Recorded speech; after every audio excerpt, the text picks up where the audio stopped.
tide is high, but I'm moving on. I'm gonna be your number one. It's breakfast with Bob. I said it's breakfast with Bob. Honcho Man! Good morning, everybody. Aloha Friday. Day 5 of Breakfast with Bob. We are presented by EAS Sports Nutrition, Cliff Bar, Timex, Roca, Tanya Porter Resort, Rudy Project, Slow Twitch from Team Timex, Suzanne Davis. I'm used to Suzanne Martineau Davis. But, so Suzanne, becoming a pro triathlete, when did that happen? I became a pro triathlete right after college. Yeah. And I was a runner in college, and I got noticed at a couple of races that I started winning, and USA Triathlon noticed me. I went to some ITU races, and they asked if I would be on the national team. Right. Yeah. So I was Things happen quickly. It did within a year. Win San Diego International, you come over from Arizona, win that, and I was like, wait, who is this girl? And all of a sudden, it's like, wow. But you're pro. Was the Olympics the goal at that point? It was. So after college, I gave myself kind of a 5-year window, and I thought if I can make it in the sport, get the sponsorships, get the payments, and make it a lifestyle and a career, I would. I had a great run for about 4 years, and then probably that 5th year, I started getting a little tired and burnt out going into trials. Right. So I didn't have a great trials, but I had a great experience of racing around the world and wouldn't change that. Lived at the Olympic Training Center for a couple years and got to meet amazing people.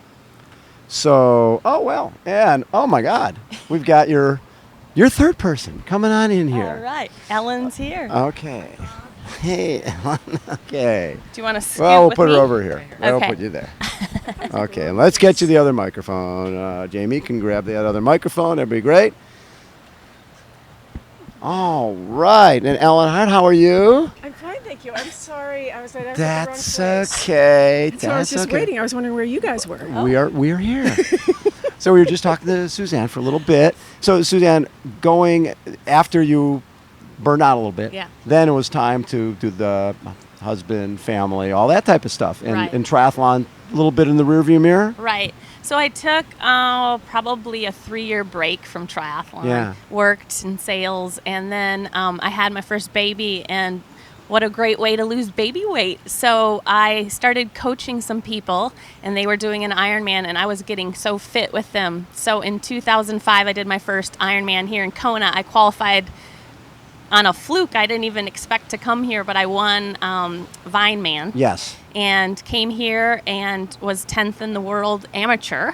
And I went amateur because my kids were number 1, and I thought triathlon would be number 2 in my life. Exactly. And then I had my second child 5 years later and came back and cut 30 minutes off my previous time, and I was 2nd in the world amateur. Yes. And first American. And so I went 950 that year. Well, and right now you're still the fastest woman over 40, right? You 9:41 in 2013. Yes. And so you still hold that record. And here in Kona, you've been 3rd, you've been 2nd, you've been 1st. You've had some real good races here. Right.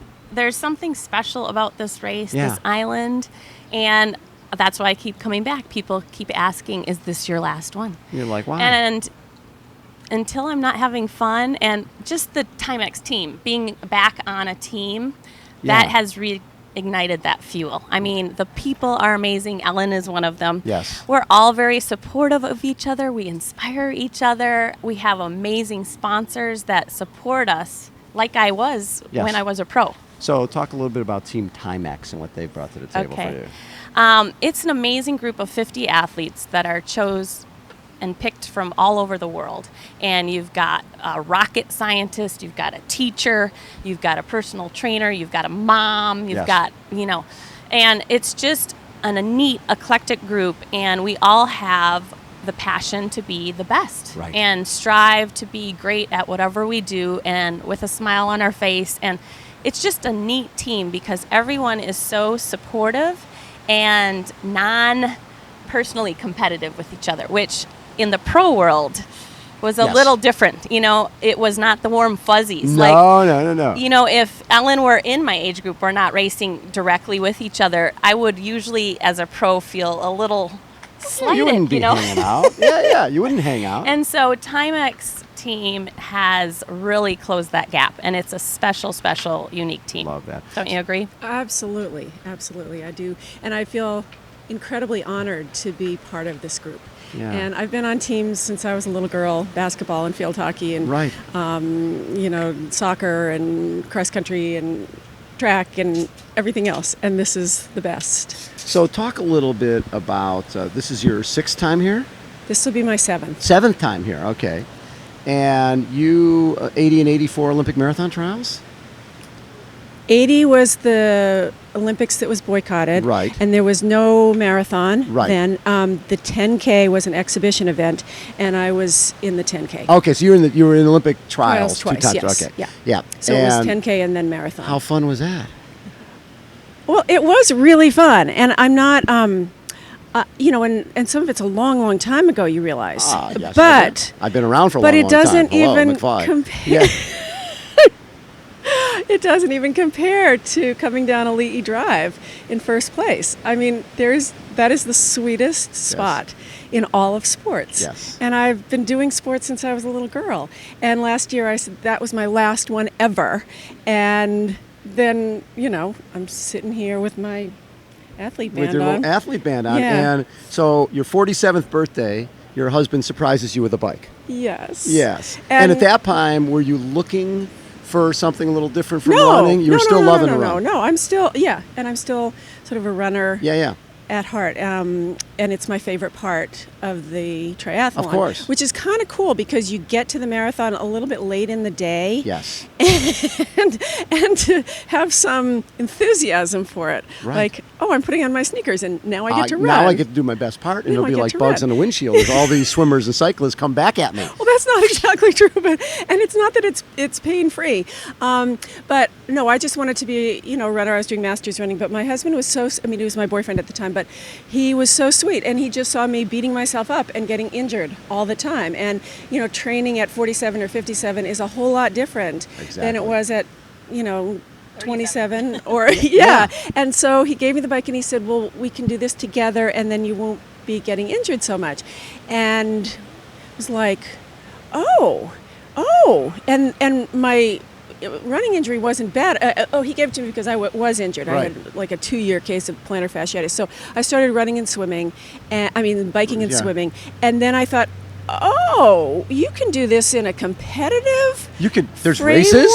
Yeah. I think I'm going to like this. And so Exactly. I just started, and really it was Barry Siff's race in Boulder, Yes. Boulder Peak. Yes. And I did that, and I thought, oh my goodness, this is a world opening up. And I Yes. never envisioned in a million years that it would be like this. And so you won your half Ironman in 2007. You won your age group here, I think, 2010. Yes, I've done this 6 times, and I've been third, first, second, first. So you like this place. I love this place. I love this place. And somebody said the other day that they hoped that I would be top 5. And I looked at them like, Well, hello, top McFly. 5? And Top 3. and I am not so presumptuous, and I am completely humble about this race. This race is really magical in some ways, but it can also really destroy you if the pieces don't come together quite right. And I have no illusions that I know how to do it. And there's always, like 2012, I was in the best shape of my life, and I had a mechanical issue, and things did not go the way that I thought they would Right. go. And you can't control that. This is a race where there are so many variables that you can't control. And so to go into it, I have no expectations about the finish Right. other than hoping I get there and doing the best I can. And that involves not just the physical effort, but the emotional effort and even the spiritual piece. There's something really, when I said magical, I think it's also a spiritual No part question. for me. And that I have gone to places in my heart or in my soul that I have never been to any other place or any other event. Now, how old are you now? 57. 57. See, Yes. you ask most women how old you are, they're like, that's really a rude question, but in trying 57, I'm almost 60, and when I get to be 60, I'm going to kick everybody's butt. This is the greatest thing.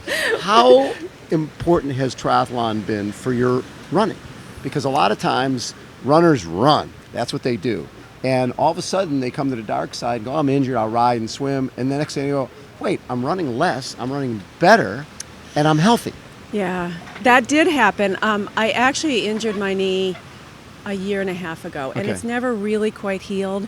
And it's either I go forward and the good parts outweigh the bad parts, and I go forward and I do what I want to do and shut up about it. Nobody wants to hear about my knee injury, or I quit the sport, and that's No, that's not an that's option. not what I'm. So Yeah. this year I do 1 day a week outdoors, and then 1 day or maybe 2 on the Alter G machine, Yes. which is a gravity Yep, enhancing. exactly. enhancing You machine. running without actually hitting the ground, which is Yes, great. and I'm the kind of person, I don't use music. I love just being outside Yes. and being part of nature and all of that with my running, and that's a part of my soul. But that's not really what I'm doing now. But this program has allowed me to get in shape and to compete, and that's what I want to do right now. And I want to be with my Timex buddies, and I Exactly. want to come back here.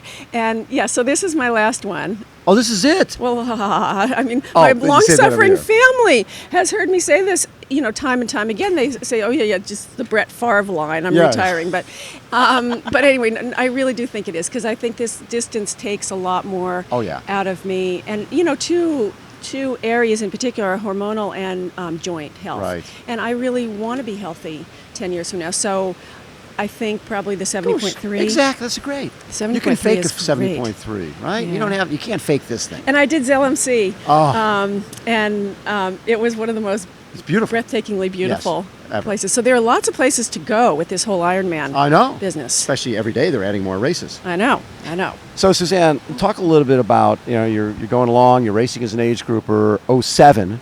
Your husband has open heart surgery and broken rib, which they didn't see. Talk a little bit about that time, because your husband's a young man. Right. It was a shocker.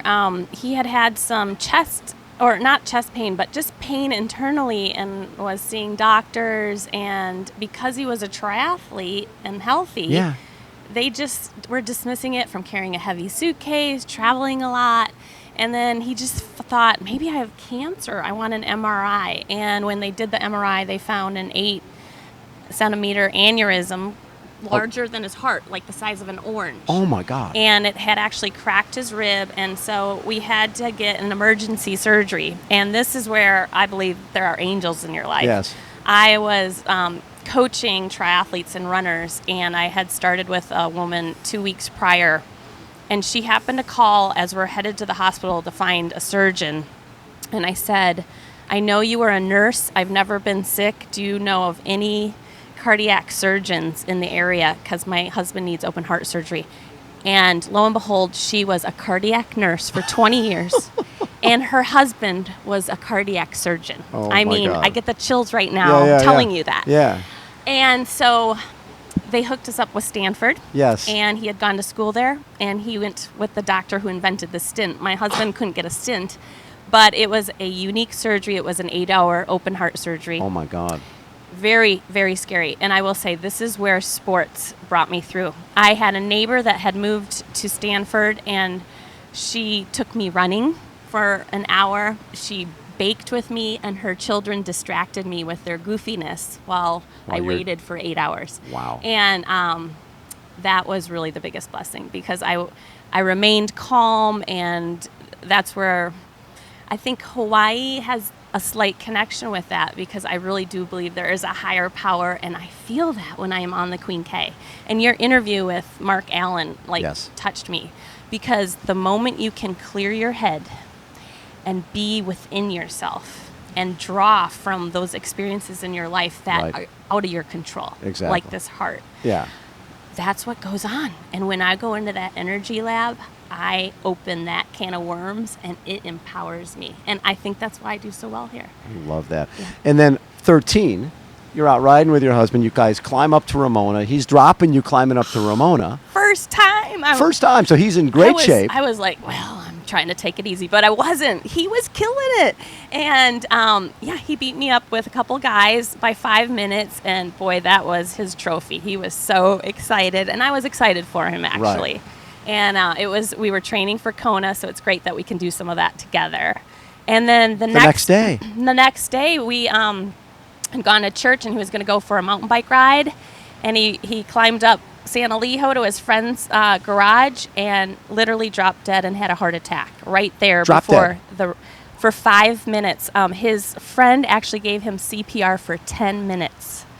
10 minutes. And the fact that if this had been a minute earlier before getting to the garage, yes, he's a dead man. Yes. He, again, another angel, and that guy was the first Ironman I'd ever coached. Can you believe that? So Ironman has brought angels into my life twice. Yeah. Okay, my husband's like a cat. I think he has 9 lives. So, and so that is why when people ask me, why do you keep doing this sport? There are many reasons. I could write a book. That is amazing. Yeah. And he's healthy now. He's healthy now. He will have to go back when he had the open heart surgery. He has congenital heart failure, right. And so he will have to get checked because his arteries will get weak probably every 7 years right. with that. And what's amazing, do you know in your calf you have 200 veins that can be used to pump the blood in and out of your heart? So that's You've become a heart expert. Oh huh? yeah. So it's just amazing, our bodies. And so he's got a great vein in there, and he's got 199 more if he needs another replacement. So what's your goal here? This is the first year I brought my kids. Oh, they haven't seen Mommy race here They've before. never seen me do an Ironman because, it's a long day. The first time I watched an Ironman, I was sick and tired, and I thought, oh my gosh, are these people crazy? I was heat stroke, I was dehydrated, and I did not want them to not like my sport. Right. So now they are almost 12. My son will turn 12 in a month, and my daughter's 7, and she's here watching this. But they now understand. They see Mommy, get on her bike when they go to school, and then still in my bike clothes when I pick them up some days. And so they were very excited to come. And now that they're in sports themselves, right, they get it, and they see why Mommy tries so hard and how she can win if you do try really hard. And I just want to instill, whatever you want, you just got to work at it, but you got to love doing it. And so I haven't introduced them to triathlon. I want it to come naturally for right. them. My daughter's into dancing and flipping and doing back bends, and my son's into football. But I think, it Eventually. will grow on them. Yeah. So just getting here, Ironman Coeur d'Alene, 1,000 degrees, you finished 4th, miss getting here, right? Yes. Then, flip it around, you go to Tahoe? Whistler. Went to Whistler, 50 degrees, Yes. pouring rain. Yes. You win, even Yes. though you're freezing. So Yes. you're basically 50-degree temperature swing from Right. one race to another. And that got you your golden ticket here. It did. And, that's where, again, I think you have to draw on the mental side and the emotional side more than the physical, because everyone is fit when they come to an Ironman, but it's who can keep themselves focused within the moment, because there were 3 times I was about to quit because I couldn't shift, I couldn't drink, I couldn't eat. And boy, it sure showed on the last 10K of my run, because my body started to shut down because I didn't have the nutrition. So my legs started to get a little bit stiffer and straighter. But you still won. But I still won, luckily. And that was sweet. And so coming here today, I don't know, I've never done 3 Ironmans in 1 year. But you know what? I feel really good. So I never count it out. The day will bring what the day brings. Exactly. I will put my best out there, and maybe I could be 1st, maybe I'll be 5th. But with my kids here, I didn't want to be totally stressed out and say, I'm going to break this time or I'm going to beat this place. I just know I'm fit and I'm prepared to do well. Love that. So let's see. And for you, Ellen, what's your goal? Considering this might be your last one here. I think we've already, sort of touched on that, and it is being as good as you can be on that day. And I do feel really well prepared. But, the analogy that I've sometimes used is that if I were an artist, I could paint a beautiful picture, and if I were a violinist, I could maybe be part of a symphony.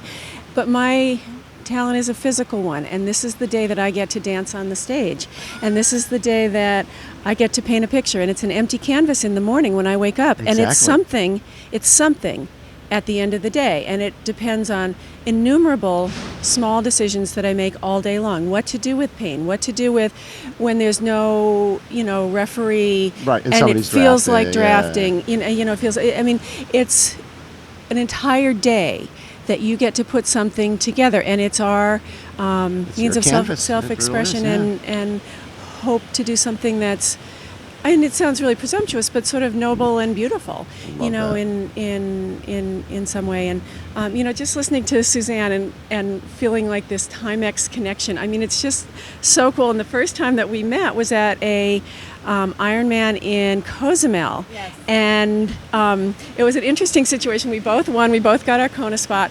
But my sister was there, and she has really advanced MS. And the thing that I remember most about that race was not that I won, not that I got that Kona spot, but that when my sister was really struggling, Suzanne got the luggage cart and put my sister on top and said, "We're going to make it up this hill." And it was just, I get little sort of goosebumps because of it's the personal things about this sport. It's not just the statistics. It's not just the metrics. It's not just the, counting up the victories. Right. And my son was here to see me for my first victory, my husband and my son. And it was really the most incredible thing that, winning is great, but getting to share it with with the people that you love is so much more important. And, and I do get to share it. My sister will be on the phone, and, Sure. and my mom will be praying for me. Yes, of course. and I'll be praying for myself. No, but it's just, and right now I'm really nervous, and it's such a long and hard day that there's some, I think sort of physical part that says, oh, I don't really want to do that. But the rest of you, when you think about it, you wouldn't want to be anyplace else. Love it. Thank you both for coming on. Thanks, Bob. Appreciate that. Mr. Poncho Man, we again are brought to you by EAS Sports Nutrition, Cliff Bar, Timex, Roca, Tanya Porter Resort, Rudy Project, Slow Twitch. Poncho Man, take us out. Oh, the tide is high, but I'm moving on. I'm gonna be your number one. It's breakfast with Bob. It's breakfast with Bob. Poncho Man. Thanks, you guys.